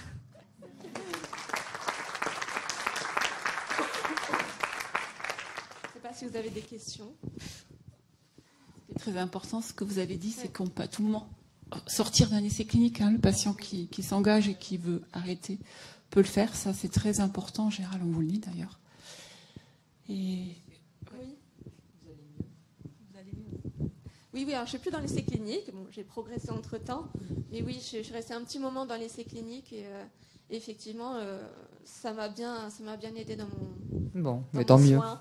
Tant mieux. Il y a une chose importante aussi, mais je ne sais plus ce que c'était. Vous avez dit, j'ai un trou de mémoire, pardon. Je peux redéfiler. Non, c'était oral, Mathilde, donc je ne vais pas me souvenir. C'est pas grave. En tout cas, merci. Voilà. Bon. Merci à vous. Et on va peut-être. Alors, on avait l'ambassadrice des triplettes qui devait venir nous présenter un topo pour présenter le rôle de cette association dans l'accès à l'innovation et aux essais cliniques, mais comme elle est malade, elle n'a pas pu venir. Et c'est donc Claude Courtier, qui est responsable de l'association, qui a accepté de faire un enregistrement qu'on va écouter. Et ensuite, on écoutera Véronique Bernat, qui va nous présenter le rôle de Mon réseau cancer du sein. Bonjour à tous, je suis Claude, présidente du collectif Triplette Rose. Et aujourd'hui, je vais vous présenter notre association, ses principales réalisations et surtout ses engagements en faveur des essais cliniques. Alors tout d'abord, pourquoi le collectif Triplette Rose ? Ça part du constat que le cancer du sein triple négatif est mal connu, particulièrement agressif, et que son arsenal thérapeutique est limité et ne permet pas de guérir lorsque des métastases se sont propagées à distance du sein. En quelques chiffres, ça veut dire quoi? Le cancer du sein triple négatif, c'est 9000 nouveaux cas chaque année. Ce sont déjà des femmes souvent jeunes, puisque 40% d'entre elles ont moins de 40 ans. On a un taux de survie à 5 ans qui est très bon, parce qu'il est supérieur à 80%. Ça, c'est important de le dire, surtout avec l'arrivée du pembrolizumab, de l'immunothérapie récemment. On a un taux de survie qui s'est bien amélioré. Mais ça reste quand même quelque chose de difficile, avec un taux de survie à 5 ans qui, lui, est beaucoup plus faible en cas de situation métastatique avec des métastases à distance. Et c'est dans ce contexte que nous avons décidé d'agir pour améliorer la prise en charge des triplettes, pour garantir l'égalité des chances et pour porter la voix des patientes. En fait, nous avons vécu la maladie ou nous la vivons, nous savons de quoi nous parlons et nous sommes les Triplettes Roses. Notre association est une jeune association puisqu'en fait elle est née sur un mouvement qui s'appelait alors le collectif #mobilisation triplette, un mouvement que nous avons porté sur l'année 2020 pour faire arriver en France une thérapie innovante qui permettait de doubler l'espérance de vie des triplettes en situation métastatique, le sacituzumab govitecan. Et c'est vrai que très rapidement, un mois après l'arrivée de ce traitement sans limite de dose en France, on a été, grâce à notre mobilisation, le premier pays européen à pouvoir en bénéficier ainsi. On a créé l'association et on est devenu le collectif Triplette Rose en décembre 2021. Alors, on est une association nationale, peut-être pas une association de patients comme on l'entend habituellement. On a décidé d'agir et de mener des actions concrètes sur 3 axes. Le premier, c'est encore toujours informer, faire connaître le cancer du sein triple négatif au grand public, mais aussi aux instances décisionnelles en santé, pour sensibiliser et mettre de l'énergie là-dessus. Au cœur de nos actions, c'est l'accès au traitement novateur, et vous allez le voir, on va en parler tout à l'heure avec notre mobilisation pour l'accès aux essais cliniques et aux thérapies innovantes. Et le fil rouge, c'est la recherche. C'est-à-dire qu'on fait des collectes de fonds pour soutenir la recherche sur des programmes dédiés pour la lutte contre le cancer du sein triple négatif. On aime bien le dire, mais on a une certaine éthique, une certaine façon de travailler. Elle s'exprime de la façon suivante, c'est que on est persuadé qu'il n'y a jamais de méchants, il n'y a jamais de gentils. Il y a juste des personnes à réunir, à fédérer pour faire avancer et aboutir des projets. Donc on est vraiment dans du travailler ensemble. On a la force du témoignage. On vit la maladie, on l'a vécue, on sait de quoi on parle. Et puis, on essaye d'être actif sur les réseaux sociaux et de mettre en place un réseau régional d'ambassadrices pour déployer les actions du collectif localement. Alors, voilà des figures du collectif Triplette Rose. nos principales réalisations en fonction des 3 axes dont je vous ai parlé tout à l'heure. Alors, il y a d'abord le faire connaître, hein, donc on a quand même une petite visibilité dans les médias, on fait des événements, des webinaires. Et puis le challenge Triplet Rose, on a fait notre 2e édition cette année autour de la journée mondiale du cancer du sein triple négatif qui a lieu le 3 mars. On marche, on bouge en équipe, en entreprise ou en particulier, comme on veut. En tout cas, on bouge pour les triplettes, donc ça en fait parler, ça fait connaître le cancer du sein triple négatif et ça permet de collecter des fonds pour la recherche. En 2023, on a réussi à dégager 150 000 € pour la recherche. Et comme notre association est exclusivement composée de bénévoles, eh bien, la majorité est reversée. On a soutenu Gustave Roussy avec le programme Compass, l'Institut Curie avec Mondrian Fapité. On débute cette année, je vous en parlerai tout à l'heure, une étude, un essai clinique avec le Centre Léon Bérard et on crée le prix Triplet Rose. Concernant l'accès au traitement novateur, bien, je vous en ai parlé tout à l'heure, ce plaidoyer qu'on a porté pour l'accès à cette molécule, le Trodelvy, en 2021. On a créé avec une start-up une plateforme nationale des essais cliniques, je vais y revenir juste tout à l'heure aussi, et la création d'une brochure pour diffuser de l'information à toutes les patientes, et là aussi je vais faire un petit zoom sur ça. Juste pour bien ancrer en fait le positionnement de notre association, on travaille principalement avec les centres de soins. Donc là, j'ai mis uniquement les centres historiques, hein, mais il n'y a pas que ceci. On est là aujourd'hui avec vous. Historiquement, on a travaillé avec Gustave Roussy, avec l'Institut Curie. On a un lien aussi fort avec Léon Bérard et globalement avec toutes les structures de Femnet. Voilà. On travaille aussi avec les institutions, l'Agence nationale de sécurité du médicament, la Haute Autorité de Santé, l'INCa et le ministère de la Santé. Avec l'industrie pharmaceutique, ce sont des acteurs clés hein, pour l'accès aux traitements novateurs. J'ai la chance d'être intervenante à l'Université de la Sorbonne, à l'Université des patients, et également d'être membre du comité éthique et cancer en lien avec la Ligue, ce qui nous permet de toujours garder en tête un côté éthique dans ce que nous faisons. Et bien évidemment, on travaille avec les autres associations, notamment le collectif 1310, et avec les patients et les proches. Alors cette brochure dont je vous ai parlé tout à l'heure, on a souhaité mettre à disposition des patientes une information exhaustive, complète, mais dans un langage accessible à tout le monde sur le cancer du sein triple négatif. Il s'agit ici de comprendre ce qu'est le cancer du sein triple négatif et de comprendre aussi sa prise en charge. Donc cette brochure, elle est disponible gratuitement en téléchargement sur notre site collectif Triplet Rose et la rubrique triple négatif, et aussi en scannant ce QR code. N'hésitez pas à aller la télécharger pour prendre toute l'information qu'elle contient. Alors maintenant, j'avais envie de vous parler finalement du positionnement au cœur du collectif. C'est comment faire pour accéder à des thérapies innovantes et que le plus grand nombre puisse en bénéficier. Donc on a 3 exemples que je vais détailler tout à l'heure.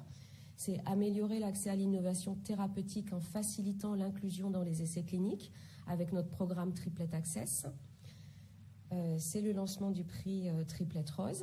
Et enfin, eh bien, en fait, on crée un essai clinique pour la qualité de vie. Alors, Triplet Access, c'est quoi? On est parti du constat que la majorité des femmes, des triplettes, pardon, n'avaient pas accès aux essais cliniques. Donc, on a fait une enquête en 2021 auprès d'oncologues pour essayer de comprendre ce qui se passait, quelle était cette situation et pourquoi c'était si difficile de rentrer dans un essai clinique. On a mis en évidence qu'il était nécessaire d'agir pour réduire les inégalités d'accès aux soins, parce que souvent, l'ensemble des centres n'avaient pas l'information sur les essais cliniques. Donc là, il y a vraiment une inégalité sur le territoire. Changer aussi les mentalités. L'accès à l'innovation et l'accès aux essais cliniques, ce n'est pas la solution de la dernière chance. la nécessité d'accompagner les patientes pour bien comprendre en fait ce que ça veut dire d'accéder à un essai clinique, donner plus d'informations sur le déroulement des essais cliniques et comprendre en fait ce que ça veut dire. Mais au cœur du dispositif,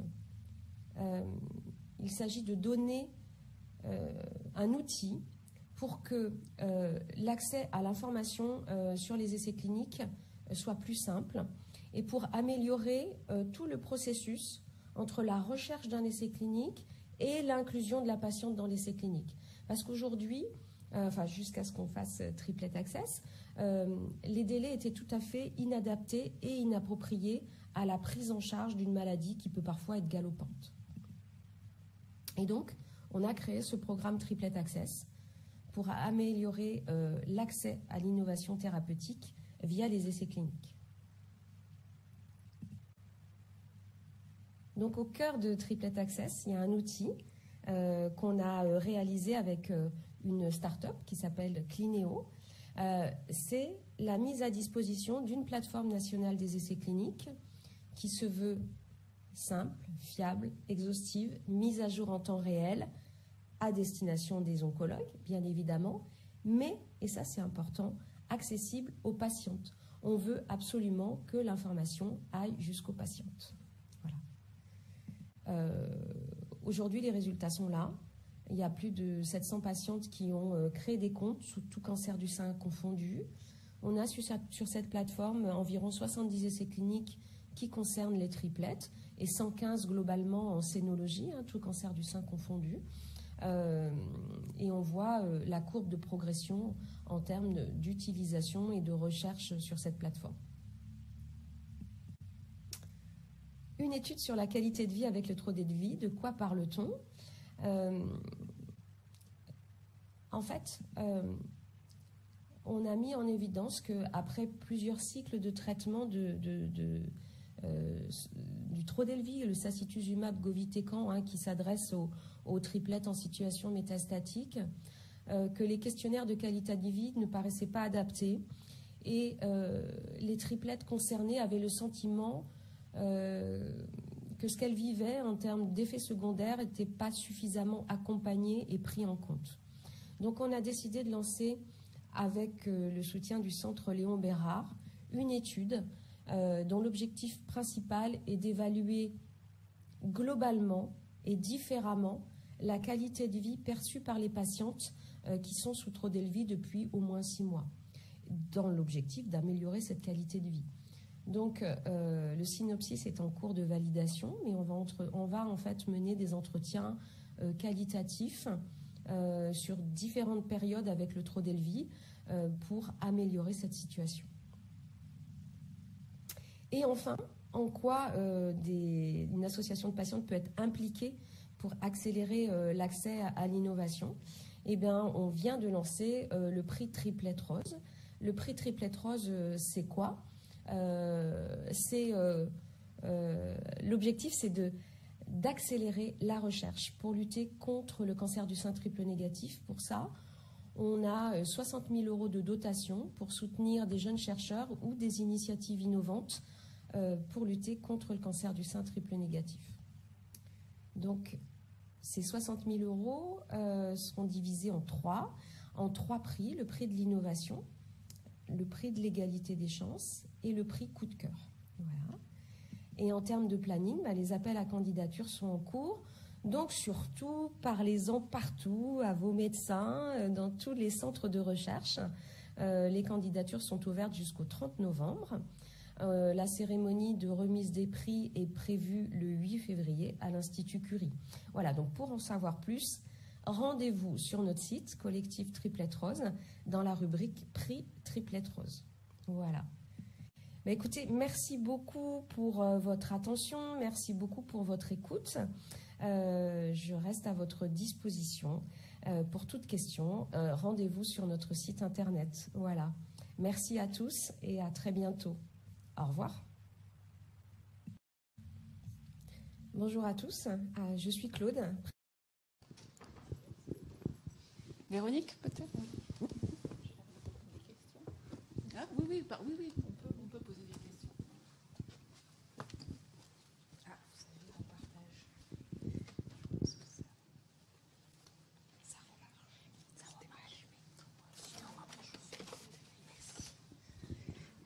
Bonjour à tous. Donc, merci au professeur Dalenc de me permettre de vous présenter ce soir le regard des patientes sur la recherche clinique et de partager avec vous mon engagement en tant que patiente dans la recherche clinique et au sein d'associations.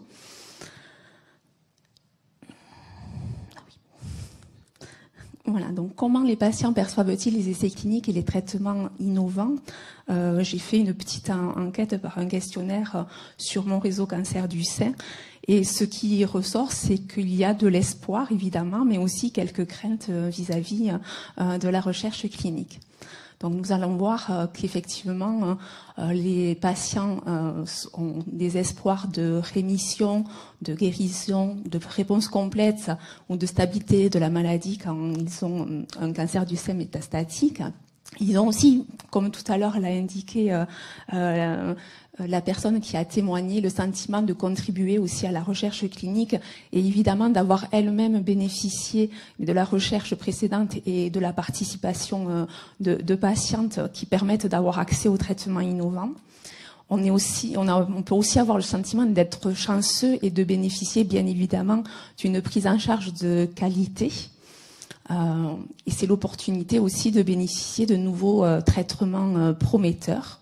Et ça permet aussi de reconnaître tout le travail qui est effectué par les chercheurs et toutes les équipes de recherche clinique. Et donc de remercier aussi les patientes qui ont participé à ces essais cliniques.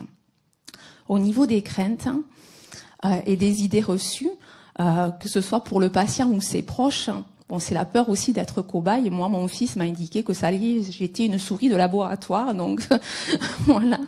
Et c'est donc la réaction des proches aussi, puisqu'il peut y avoir des proches très proactifs dans la recherche des essais cliniques, mais aussi des proches très peureux de rentrer dans un monde inconnu et que leurs proches patients rentrent dans ce monde inconnu. Il y a aussi, pour certains qui aimeraient rentrer dans un essai clinique, la possibilité de ne pas y entrer parce que, en fait, ils ne répondent pas aux critères d'inclusion. Et effectivement, il y a un tirage au sort. Et ce tirage au sort permet parfois d'avoir le traitement innovant et parfois de ne pas l'avoir, mais d'avoir toujours le traitement qui est courant. Mais bon, pour certains, ça peut être une grosse déception, en fait, et l'envie d'arrêter aussi l'essai clinique. Il y a des incertitudes, bien évidemment, sur l'efficacité. Donc, ces incertitudes sont partagées avec le corps médical, puisque l'oncologue ne peut pas nous dire si effectivement le traitement innovant va être positif pour notre maladie. Sur la tolérance, ça c'est important, puisque au niveau des associations de patients, on milite quand même pour que la qualité de vie des patients soit maintenue dans le temps. Il y a la crainte aussi de se retrouver seul face aux effets indésirables sans suivi à domicile, puisqu'effectivement on vient en consultation dans son centre de lutte contre le cancer et après on retourne chez soi et on se retrouve souvent seul face à nos effets indésirables qui sont parfois très importants. Il y a aussi des nombreuses contraintes. Il y a beaucoup de personnes qui sont en milieu rural et donc éloignées des centres où il y a de la recherche clinique. Et malgré des prises en charge d'ambulances, l'éloignement est contraignant. Il y a des examens et des bilans très nombreux. Et parfois, ça peut induire certains frais, puisqu'il y a des personnes qui, parfois, recherchent des hôtels à proximité de leur centre de recherche clinique, et c'est à leur charge personnelle. Donc, effectivement, je pense qu'il y a plein de points à améliorer pour accompagner les patientes à entrer dans les essais cliniques. Alors, comment on peut améliorer cette information auprès des patients et l'accès aux traitements prometteurs?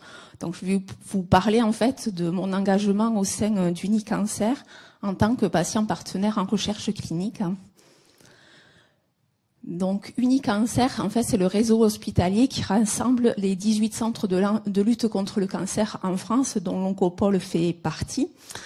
Et je suis en fait dans le groupe de recherche clinique en cancer du sein qui s'appelle l'UCBG. Donc je vous donne pas la définition puisqu'en fait c'est un mot anglais. Donc voilà, donc c'est quand même le groupe de recherche clinique sur le cancer du sein. Donc mon rôle dans ce groupe qui est composé essentiellement de chercheurs en sénologie, donc en cancer du sein, c'est de partager mon expérience de patiente avec donc la communauté scientifique, de sensibiliser les professionnels de santé aux enjeux et besoins de patients, mais d'expliquer que par exemple s'ils ont prévu dans un protocole des TEP scans, je sais pas, tous les mois, ou des contrôles très invasifs ou des bilans sanguins notamment, qui est pour moi quelque chose de très compliqué si j'en ai très souvent, mais de leur dire là c'est peut-être pour le patient, ça va être compliqué pour le patient de bien suivre tout ça et de rester dans l'essai clinique, et ça risque de faire sortir des patients de l'essai clinique. De vérifier si la faisabilité de ces études cliniques est pertinente pour le patient, proposer des aménagements ou des améliorations des protocoles de soins et de nouvelles thématiques de recherche. Nous avons eu juste avant le film de Claude Coutier qui explique que le collectif Triplette a proposé en fait une nouvelle étude clinique sur la qualité de vie.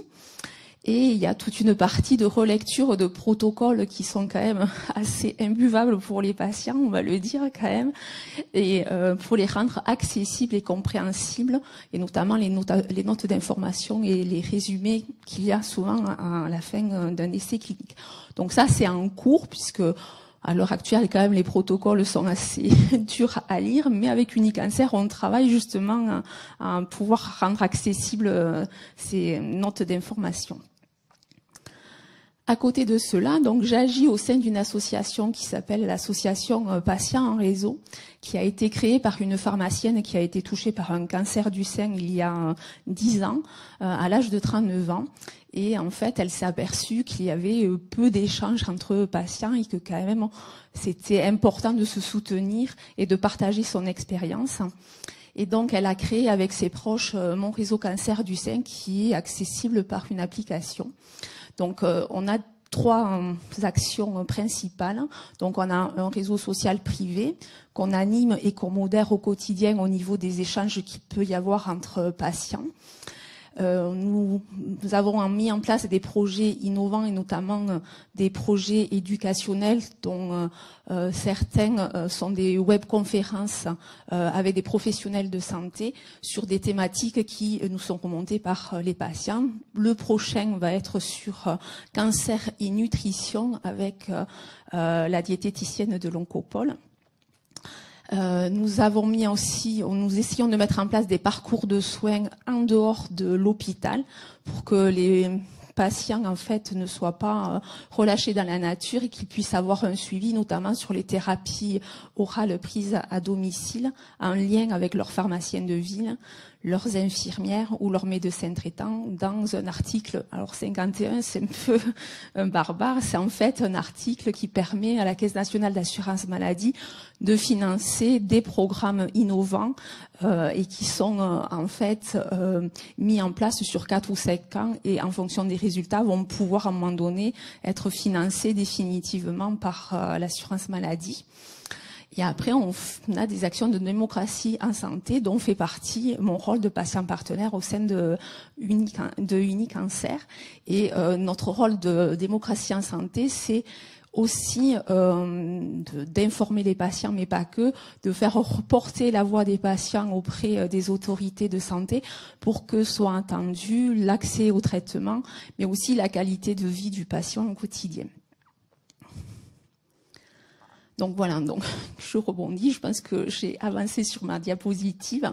Donc on établit les contributions, l'évaluation aux médicaments et ça a permis, notamment l'année dernière, on a fait 6 contributions, il me semble, sur le cancer du sein et au niveau de la Haute Autorité de Santé, ils ont notamment, pas que sur notre contribution, mais ça a permis quand même d'avoir un accès précoce à 4 molécules que certaines ont peut-être dans leur protocole de soins à l'heure actuelle.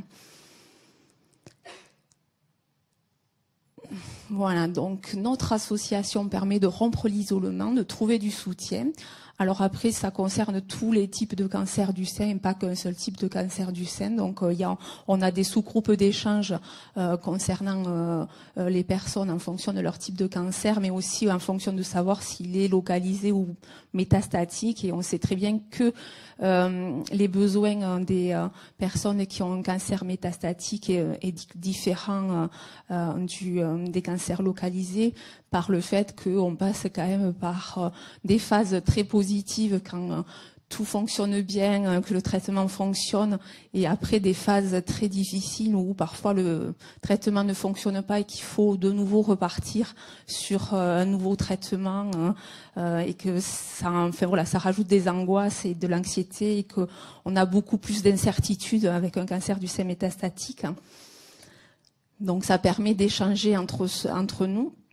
Et on retrouve aussi des ressources utiles à proximité de chez soi. Donc, par exemple, si vous habitez Toulouse, vous allez retrouver les associations telles que Étincelle, la Ligue contre le cancer, puisqu'on a un annuaire qui reprend toutes les associations aux alentours et qui permettent de mieux vivre le parcours de soins.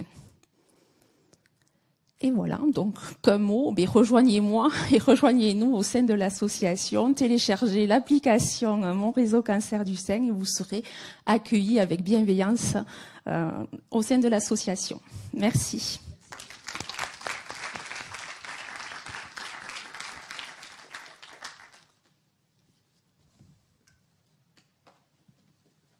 Si vous avez des questions sur notamment mon engagement en tant que patiente partenaire, je suis disposée à y répondre, bien évidemment. Oui, merci. Merci.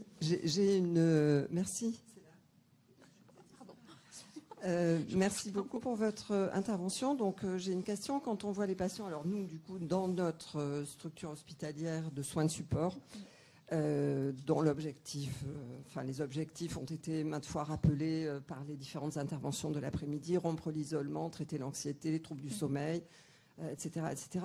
Donc, vous avez indiqué que vous avez un annuaire et vous parlez des différentes possibilités, ressources, mais nous, de notre côté, par exemple, quand on voit des patientes atteintes de cancer du sein et cancer du sein métastatique, on leur dit quoi? On leur dit, vous allez aller...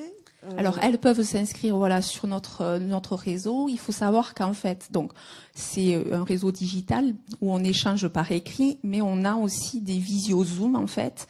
Et notamment, on a mis en place ce qu'on appelle des cafés, en fait, sains en visio. Donc, on est dans toute la France et qui sont modérés par des patients partenaires. Donc, on peut avoir un café métastatique, en fait, où il n'y a que des personnes qui ont un cancer du sein métastatique, avec des thématiques particulières qui les concernent et sur lesquelles on échange. Donc là, quand elles vont taper patient en réseau... Alors, on va taper Mon Réseau Cancer du Sein sur la recherche Google, Android ou D'accord, donc ou Apple. directement Mon Réseau Cancer du Sein. Tout à fait. Ok, et donc là, ensuite, ça embraye...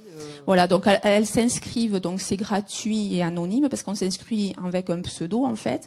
On indique son pseudo, son lieu de domicile, en fait, voilà, et c'est tout, en fait, et son étape dans le parcours de soins pour justement permettre à des personnes de se retrouver dans le parcours de soins, et la personne peut expliquer son parcours de traitement, où elle en est, et elle peut poser des questions. Et donc, c'est un forum de discussion au départ, en fait. Okay. Donc, il n'y a jamais de rencontre... Alors, en présentiel? Oui. Alors, si on peut initier des rencontres en présentiel, souvent on initie quand il y a une personne qui souhaite rencontrer d'autres personnes du même coin, en fait, des cafés en présentiel. Mais ça, c'est à la demande, en fait. Parfois, on initie des balades aussi, puisque en fait, on a on est avec la start-up Kipling pour tout ce qui est activité physique adaptée. Donc, on a des challenges de marche, en fait, où on fait des petites équipes. Donc, on peut se retrouver pour marcher ensemble au niveau des équipes. Mais on peut aussi marcher avec des personnes qui sont des quatre coins de France pour avancer. Et on peut s'inscrire à des activités en visio de renforcement musculaire, etc. Et ça aide effectivement les personnes qui sont en milieu rural éloigné de toutes les offres de soins ou de prise en charge, et aussi en milieu urbain, parce qu'il ne faut pas penser que parfois en milieu urbain, les gens ne vont pas non plus forcément là où se trouvent les solutions, parce que parfois elles ont beaucoup de temps à mettre au niveau de la distance pour les rejoindre. Merci. Je vous en prie.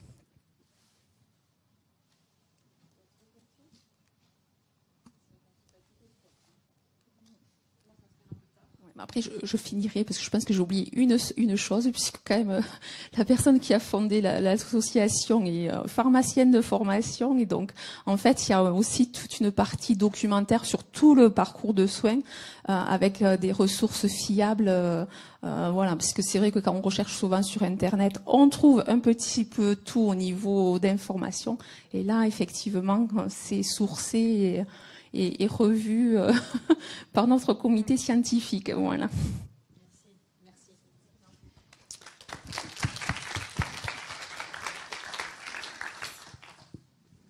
On va vous remercier à toutes d'être restées aussi tard, aussi motivées.